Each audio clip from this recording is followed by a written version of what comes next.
Hey guys, तो कैसे हैं आप लोग? सब ठीक ठाक हैं? Good morning, good evening and good afternoon जो भी सुन रहे हैं। तो आज का हमारा टॉपिक है F1 वीज़ा, स्टूडेंट वीज़ा। आप स्टूडेंट वीज़ा पे इधर कैसे आ सकते हैं यूएसए में, अपना फ्यूचर कैसे सिक्योर कर सकते हैं। तो बेसिकली आज हम डिस्कस करेंगे पूरा टॉपिक कि आप स्टूडेंट वीज़ा कैसे अप्लाई कर सकते हैं। पाकिस्तान, इंडिया, बेसिकली पाकिस्तान और इंडिया से दोनों जगह से सेम है। तो आज के हम व्लॉग में यही बात करेंगे कि आप स्टूडेंट वीज़ा 5-6 स्टेप्स है जो आप इजीली कैसे अप्लाई कर सकते हैं। उसके लिए आपको क्या करना है, क्या रिक्वायरमेंट्स हैं, आप कौन से यूनिवर्सिटीज़ में, आप कौन से सब्जेक्ट्स में अप्लाई कर सकते हैं। तो लेट्स हैव अ लुक।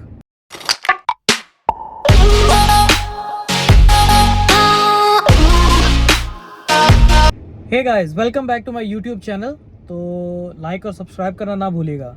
आज का हमारा टॉपिक था F1 visa, student visa. Basically F1 is a category जो फॉल करती है आपको इधर यूएसए में स्टूडेंट वीज़ा के लिए। ठीक है, उसके लिए आपको करना क्या है?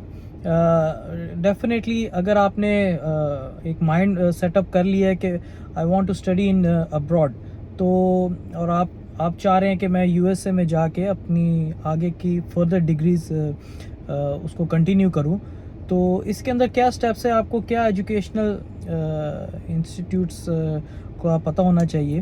तो बेसिकली स्टेप नंबर 1 क्या है? आपने अगर सोच लिया कि ओके लेट्स सी, आपने अब इसके अंदर आपको सबसे पहले तो देखना है कि आप बैचलर्स के लिए अप्लाई कर रहे हैं कि मास्टर्स के लिए अप्लाई कर रहे हैं। क्योंकि मास्टर्स के लिए जब आप अप्लाई करते हैं तो उसके लिए क्राइटेरिया थोड़ा सा डिफरेंट है। मास्टर्स के लिए अगर आप अप्लाई करते हैं तो आपका केस स्ट्रॉन्ग हो जाता है इन अ सेंस के आपके पास वर्क एक्सपीरियंस होना चाहिए। अगर आपके पास बैचलर्स के बाद वर्क एक्सपीरियंस है और आप मास्टर्स के लिए इधर अप्लाई कर रहे हैं, तो आप उस केस में आपका थोड़ा सा जो केस होगा वो स्ट्रॉन्ग हो जाएगा, पॉसिबिलिटी ज़्यादा हो जाती है। और अगर आपने बैचलर्स के लिए अप्लाई करना है तो उसके लिए वर्क एक्सपीरियंस का लाइक उसके वो मैटर नहीं करता, उसका वर्क एक्सपीरियंस मैटर नहीं करता।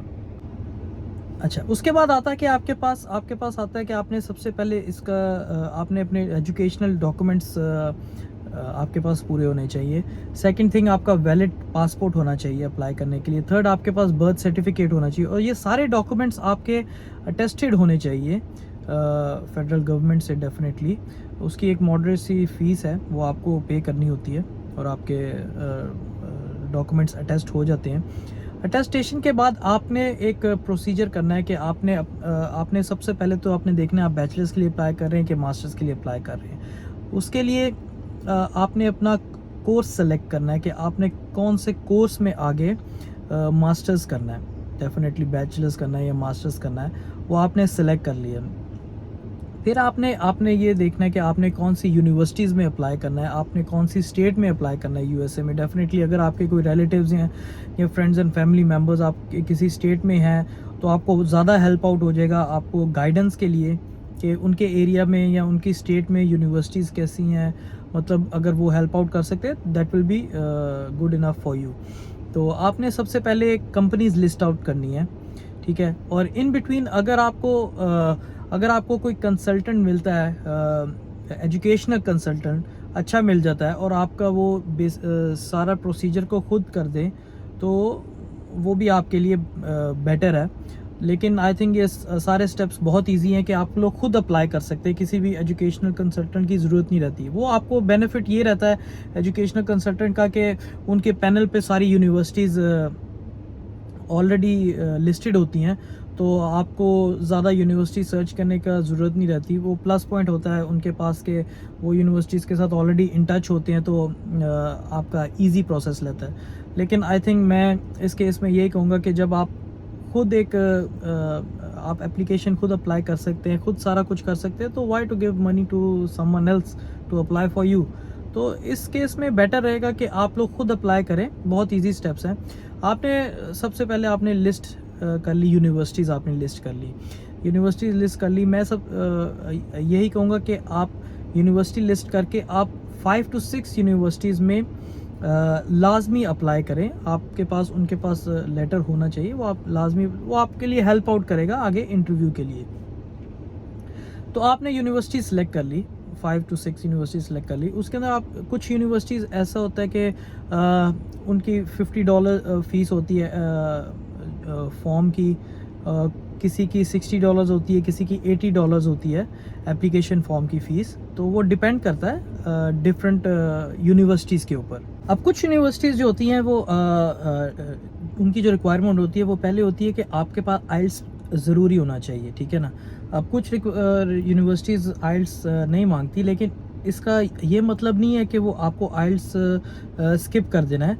आपको जब आप उधर आइल्स देते हो तो डेफिनेटली वो एक प्लस पॉइंट होता है, वो आपको आपका केस भी स्ट्रॉन्ग होता है और आपको आगे यूनिवर्सिटीज़ में आके कुछ सब्जेक्ट्स जो होते हैं वो स्किप करने पड़ते हैं। अगर आप आइल्स नहीं देते और आप आइल्स के बगैर आप इधर आते हो यूनिवर्सिटी में एडमिशन लेके, तो डेफिनेटली आपको एक एक बैच के अंदर डाला जाता है, जो आपको सब्जेक्ट्स आपको पहले स्टडी करने पड़ते हैं, वो रिलेट करते हैं आइल्स से ही, जो आपको पहले पास आउट करने पड़ते हैं, फिर आपका आगे सब्जेक्ट स्टार्ट होता है जो आपने मास्टर्स के लिए करना है या बैचलर्स के लिए करना है। तो बेटर है कि जब आप आइल्स करें तो उसकी डेफिनेटली फिर कॉस्ट भी ज़्यादा रहेगी। जब इधर आके आप करोगे तो उसका एक एडिशनल कॉस्ट होगी। पाकिस्तान में तो डेफिनेटली आइल्स की फ़ीस इतनी नहीं है, तो इस केस में बेटर है कि आप आइल्स उधर से करके आएँ, तो वो एक बेटर ऑप्शन है आपके पास।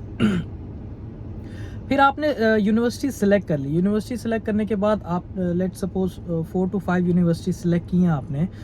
हर यूनिवर्सिटी की अपनी एक फ़ीस है, जैसे मैंने बताया ऑलरेडी, $40, $50, $70, $80। तो आप एप्लीकेशन आप फिल आउट करेंगे, उनकी एप्लीकेशन होती है वो फिल आउट करेंगे। उसके अंदर आपके सारे एजुकेशनल डॉक्यूमेंट्स, पासपोर्ट, आप अपना आइल्स सबमिट करवाएंगे।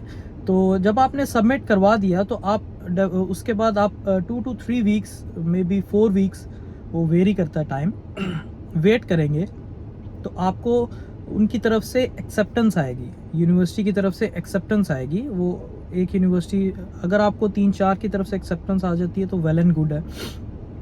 तो उसके अंदर वो आपको अगर उनके पास कोई एडिशनल इंफॉर्मेशन उनको रिक्वायर्ड है तो डेफिनेटली वो आपको जब आफ्टर 3 to 4 वीक्स आपको रिप्लाई करेंगे, एक्सेप्टेंस भेजेंगे, तो आपसे वो एडिशनल डॉक्यूमेंट्स मांगेंगे। कुछ यूनिवर्सिटीज़ आपसे बैंक स्टेटमेंट मांगते हैं। अब बैंक स्टेटमेंट होती क्या है? बैंक स्टेटमेंट ये है कि आपको अगर लेट्स सपोज आपकी एक सेमेस्टर की फ़ीस, एक साल की फ़ीस लेट्स सपोज $20,000 है, जो कि मेनली इंटरनेशनल स्टूडेंट्स की first year semester fees almost $20,000 होती है। तो उसमें आपको बैंक स्टेटमेंट में शो करना है कि आपकी फर्स्ट ईयर की जो फीस है $20,000 प्लस जो आपका फर्स्ट ईयर का एक्सपेंस है। अगर आपके पास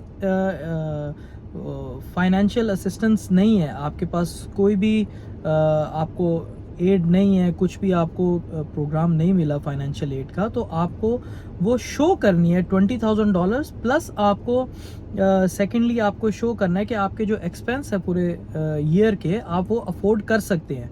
और अगर आपको कोई हेल्प आउट कर रहा है, आपके पेरेंट्स हैं, गार्डियंस पेरेंट्स, आपके सिबलिंग्स, आपके मतलब रिलेटिव्स आपको सपोर्ट कर रहे हैं कि मैं इसको सपोर्ट कर रहा हूँ एक आगे अब्रॉड स्टडी के लिए, फाइनेंशियली स्टेट प्रोवाइड मतलब फाइनेंशियली सपोर्ट कर रहा हूँ, तो आप उनके साथ आपका एफिडेविट लगेगा, जो कि एफिडेविट जो कि आपको शो करेगा कि वो आपको इस फाइनेंशियल जो आपकी स्टडीज़ है उसके अंदर फाइनेंशियली आपको सपोर्ट कर रहे हैं।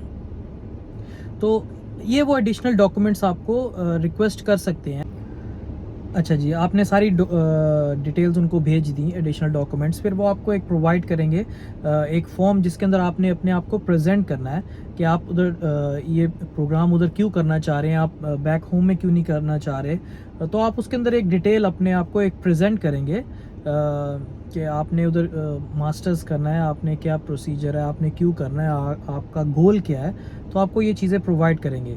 तो ये सब कुछ हो गया। तो फर्स्ट स्टेप हो गया, आपने एप्लीकेशन फॉर्म स्टूडेंट यूनिवर्सिटी का फिल करना है, वो $40-50 जितना भी डिपेंड करता है यूनिवर्सिटीज़ पे।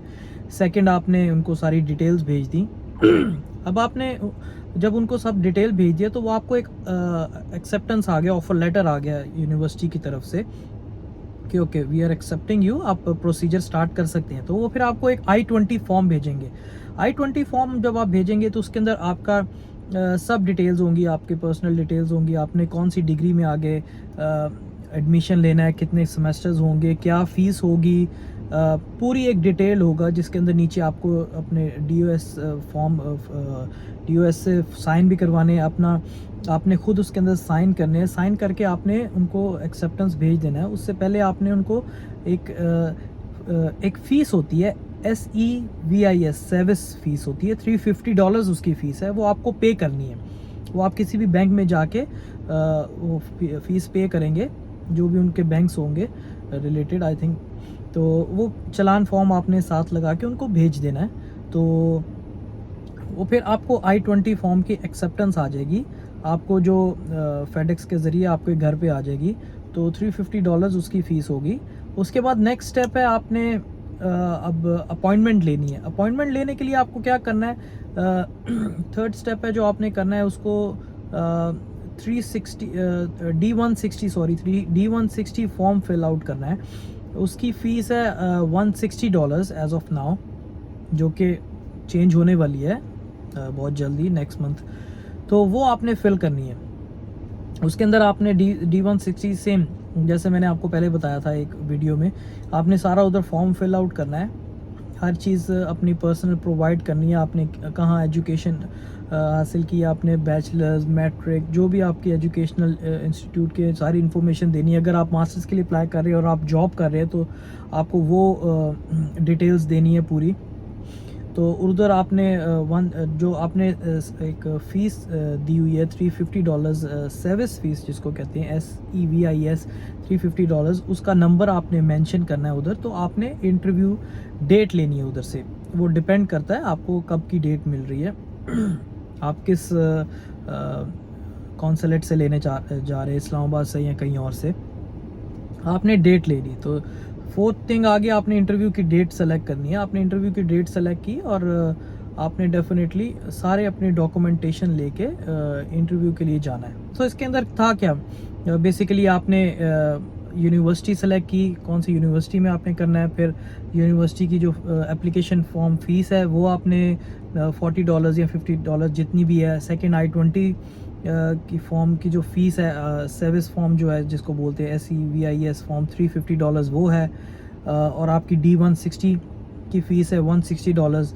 तो ये राउंड अबाउट अराउंड $550 के करीब आपका इनिशियल जो है पैसे लगते हैं। अगर आपको कोई कंसल्टेंट कहे कि मुझे पहले फ़ीस जमा करवाओ, मुझे $500 सबमिट करवाओ, फिर ऐसे होगा, तो आपने उनके चक्कर में बिल्कुल भी नहीं आना। आपने हर फीस खुद ही सबमिट करवानी है, चाहे वो एडमिशन फ़ीस है, चाहे वो एप्लीकेशन फ़ीस है, चाहे वो ये सर्विस फ़ीस है, कुछ भी फ़ीस है आपने खुद ही सबमिट करवानी है। आप यूनिवर्सिटी वो चूज़ करें जिसके अंदर आपको एडमिशन फ़ीस सबमिट ना करवानी पड़े पहले। कुछ यूनिवर्सिटीज़ जो होती हैं डेफिनेटली वो आपको कहती हैं कि इंटरव्यू से पहले आप अपनी एडमिशन फ़ीस लेट सपोज $2000 आप सबमिट करवाएं इंटरव्यू से पहले। तो इन दैट केस आपको थोड़ा खुदा ना खास्ता अगर आपका वीज़ा नहीं लगता तो वो $2000 जो आपकी फ़ीस है वो रिफंडेबल नहीं होती। तो कुछ यूनिवर्सिटीज़ ऐसा होते हैं कि वो आपको ये लिवरेज देते हैं कि आप अपना US के लिए जो आपको I-20 फॉर्म मिला है, आप इंटरव्यू की डेट लिए, आप इंटरव्यू जाके दें, अगर आपका वीज़ा ओके हो जाता है, अगर आपको वीज़ा मिल जाता है स्टूडेंट वीज़ा, तो आप इधर आके अपनी फ़ीस पे कर सकते हैं। तो आप डेफिनेटली आप वो यूनिवर्सिटीज़ चूज़ करेंगे जो आपको ये ऑप्शंस देती हैं, जो आप इधर आके फ़ीस सबमिट करवा दो। मेरा एक कोलीग है जिसने ऑलरेडी अभी रिसेंटली स्टूडेंट वीज़ा अप्लाई किया है और उसको मिला है। डेफिनेटली वो इंडिया से है। इंडिया और पाकिस्तान का प्रोसीजर ऑलमोस्ट सेम है, कोई भी डिफरेंस नहीं है, सेम है सब प्रोसीजर। तो इमीडिएटली आया है। अगर आपको यूनिवर्सिटी का पूछना है किसी को तो डेफिनेटली मुझे टेक्स्ट करें, मैं आपको यूनिवर्सिटी की डिटेल्स भी बता दूंगा। वो अभी आया, उसने अभी फ़ीस दी है, उसने सिर्फ जो कि I-20 फॉर्म की फ़ीस थी और D160 फॉर्म की फ़ीस थी और जो एप्लीकेशन $40 या $50 सिर्फ वो दिया, $550 ऑलमोस्ट। और वो इधर आके उसने जब उसका वीज़ा लग गया तो इधर आके उसने फर्दर अपनी प्रोसीजर स्टार्ट किया है। उसके अंदर भी उसने इंस्टॉलमेंट्स करवा ली हैं। तो आपके पास बहुत से तरीके होते हैं कि आप इधर आके इंस्टॉलमेंट भी करवा सकते हैं अपने फ़ीस के। तो आप किसी कंसल्टेंट के थ्रू ना जाइए, बेटर है कि आप खुद करें और ख़ुद सारी फीसेस करें, ताकि आपको ज़्यादा से ज़्यादा नॉलेज हासिल हो। हर चीज़ इंटरनेट पे अवेलेबल है, आप खुद से अप्लाई करें और ख़ुद से वीज़ा अपना स्टूडेंट वीज़ा अप्लाई करें। इधर आके आपको बहुत अपॉर्चुनिटीज़ मिल जाती हैं, डेफिनेटली साथ वर्क परमिट भी आपको मिल जाता है कुछ आवर्स का, वो मैं नेक्स्ट वीडियो में आपको बताऊंगा। तो आप इधर आके अपना जो इंस्टॉलमेंट प्लान है वो अपने अकॉर्डिंगली कर सकते हैं। तो ये थी आज की वीडियो। अगर आपको कंटेंट अच्छा लगा तो डेफिनेटली मुझे कमेंट सेक्शन में ज़रूर बताएं, और कुछ भी अगर इन्फॉर्मेशन आपने हासिल करनी है, मैं कुछ हेल्प आउट कर सकता हूँ डेफिनेटली, तो आई एम रेडी सबके लिए। तो ये कुछ स्टेप्स हैं जो आप स्टूडेंट वीज़ा अप्लाई कर सकते हैं, जिसमें आपको किसी की ज़रूरत नहीं है। और अगर आपको कुछ भी यूनिवर्सिटीज़ हैं तो आप उधर अप्लाई करें और आप अपना स्टूडेंट वीज़ा हासिल करें। Thank you so much.